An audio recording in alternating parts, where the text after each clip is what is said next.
Nous vivons sans doute la toute dernière bataille de l'humanité, qui nous permettrait de nous préserver en tant qu'êtres humains avec nos propres pensées et sentiments. Mais hélas, beaucoup l'ignorent encore. Non pas parce qu'il y a une ignorance préméditée, mais parce qu'ils ne veulent pas connaître la vérité, même si les faits sont évidents. Cette omission de la vérité est due à l'ignorance croissante des faits. Et au lieu de se documenter, ils cherchent des évasions subtiles, des prétextes.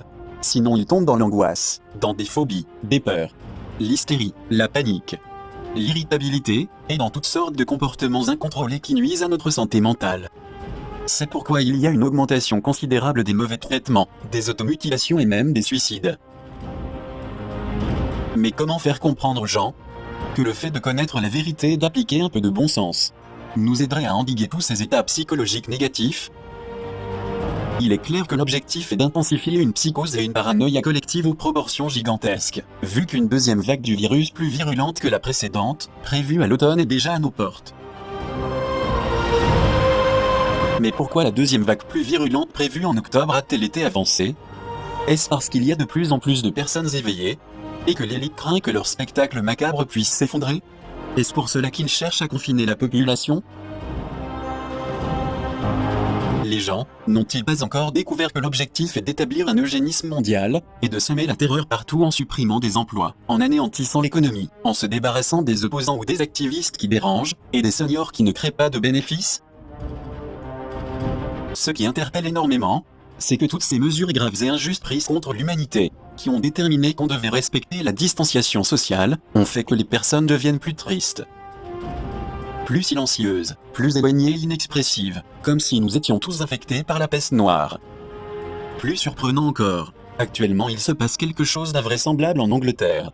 Sur une affiche officielle on peut lire « Regardez ailleurs quand vous croisez d'autres personnes », ce qui corrobore une fois de plus un excellent exemple de guerre psychologique et de contrôle de l'esprit.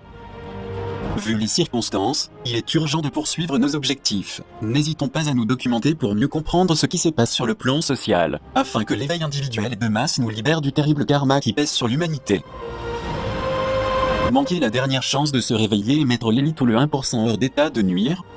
Ce serait catastrophique si nous ne le faisons pas, car au cours de cet été boréal on a perdu beaucoup de temps.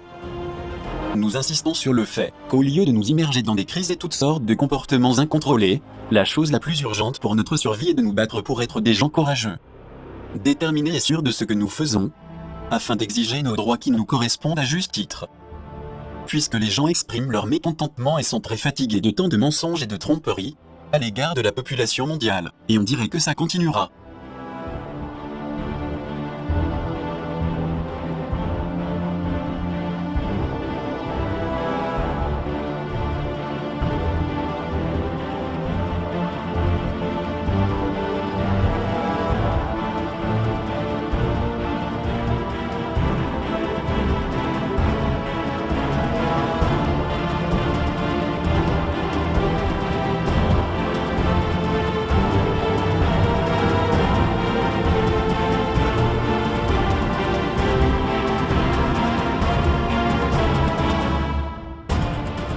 Plus il y aura de confinements et d'interdictions, plus des millions de personnes continueront à exiger leurs droits qui leur correspondent en tant qu'humains libres.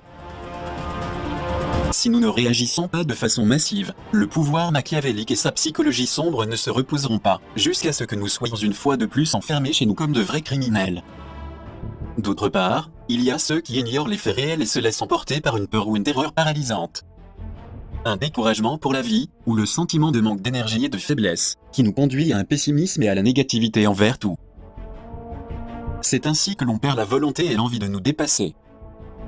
Et qu'on se laisse dominer par le découragement, l'apathie et le manque d'entrain.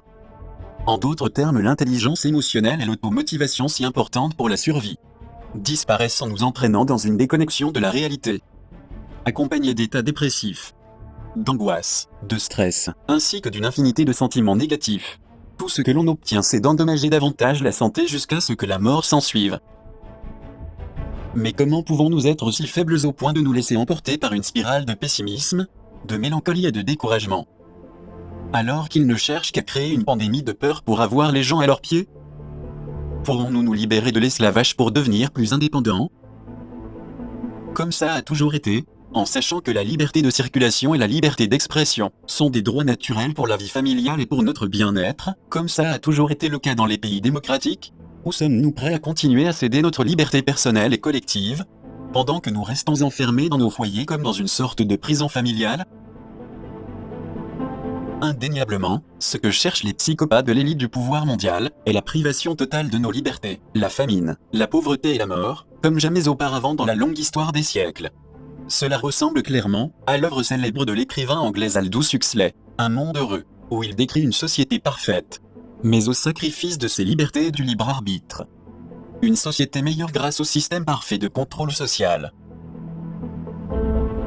L'auteur explique avec une excellente vision de notre temps ce qui serait une dictature parfaite sans larmes, qui aurait l'apparence d'une démocratie, d'une prison sans murs, dans laquelle les prisonniers ne songeraient pas à s'échapper, mais seraient heureux dans un système d'esclavage où les esclaves aimeraient leur vie et seraient reconnaissants pour leur statut de serviteur. C'est ce que nous vivons, puisqu'ils nous disent sans arrêt que c'est pour notre propre bien. C'est pourquoi les gouvernements nous demandent de nous confiner chez nous, en attendant le vaccin qui nous rendra totalement robotiques et sans l'expressivité de l'âme. Nous pensons qu'il existe des méthodes et des mécanismes bien conçus, au sein de l'ingénierie sociale pour y parvenir. Et ils l'ont fait comme mesure de prévention parce que l'élite noire et ses vassaux craignent que de plus en plus de gens se réveillent, et provoquent une insurrection de masse. Ces protestations croissantes et ces désaccords évidents sur les mesures prises ont de plus en plus lieu dans de nombreux pays.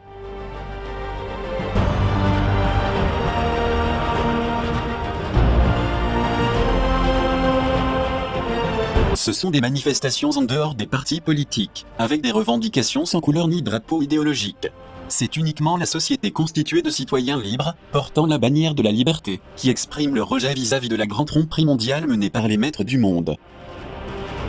C'est pourquoi les prédateurs, avec leur psychologie et ingéniosité machiavélique ténébreuse, ont déclenché des offensives dans leur laboratoire pendant de nombreuses années, afin de mieux protéger leur position dans cette scène théâtrale inhumaine et perverse. C'est ainsi qu'ils ont réussi, sous la stratégie de l'imposition sociale et du terrorisme psychologique, à vider une infinité de villes, de régions rurales, sous prétexte du danger de la prolifération du virus. Un virus similaire à la grippe saisonnière est très facile à guérir, comme le font savoir plus de 500 médecins et scientifiques allemands.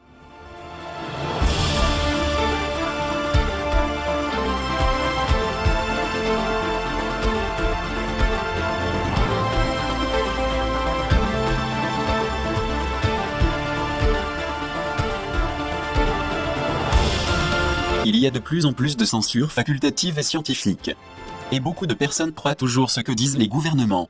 Hélas, le prix de tout cela est qu'il y a plus de souffrances et plus de maladies qui n'ont rien à voir avec le virus.